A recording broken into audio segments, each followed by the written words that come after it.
উপযুক্ত জায়গা আর উপযুক্ত মানুষের অভাবে কত হৃদয়ের প্রেম প্রতিভা অঙ্কুরোদ্বিহীন রয়ে গেল তার ঠিক নেই। একটা ভুট্টার প্রোগ্রাম করতে এসেছিলাম। প্রতিটি গাছের দূরত্ব প্রায় 10 ইঞ্চি। এর মাঝখানে বেশ বৃহত্তর একটা গ্যাপ চোখে পড়ল।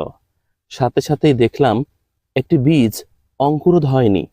এ দেখেন, উপরে রয়ে গেছে, অর্থাৎ এটি ঠিকঠাক মাটির তলদেশে যেতে পারেনি, উপরেই রাখা হয়েছে। এই পৃথিবীতে অনেক মানুষ আছে যাদের হৃদয়ে প্রেম, ভালোবাসা, প্রতিভা টইটুম্বুর ছিল, শুধুমাত্র অবহেলায় এবং অরক্ষিত জায়গায় অনাদারে রাখার কারণে তারা নিজেদেরকে বিকশিত করতে পারেনি।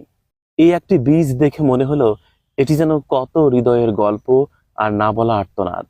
আমাদের সমাজে কত প্রতিভাবান মানুষ ছিল, ঠিকঠাক জায়গার অভাবে আর উপযুক্ত মানুষের সাথে না থাকার কারণে তাদের প্রতিভা এভাবে অঙ্কুরোদ হয় না, উপরেই পড়ে থাকে, কখনোই কেউ জানতে পারে না।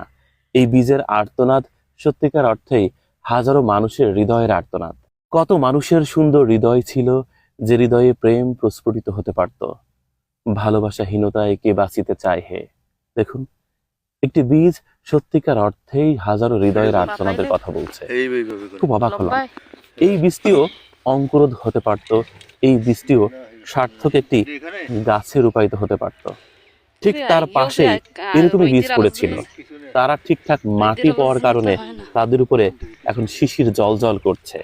দূর থেকে মনে হচ্ছে ডায়মন্ড জ্বলছে। মানুষের জীবনও তাই। কত হৃদয় আছে যে হৃদয়ে কখনো প্রেম পর্যন্ত অঙ্কুরোদ হতে পারেনি। প্রতিভা তো দূরের কথা।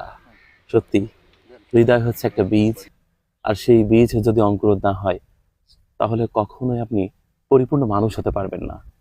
হয়তোবা আমার আপনার অনেকের হৃদয়ই এরকম অঙ্কুরোদবিহীন একটি বীজের মতো। এই বীজে কান পেতে শুনলে হয়তোবা এর ভেতরে আত্মচিৎকার শোনা যাবে। মানুষের বেলায়ও তাই। কত মানুষ চার দেয়ালের মধ্যে অঙ্কুরোদবিহীন বীজের মতো পড়ে আছে, তার ঠিক নেই।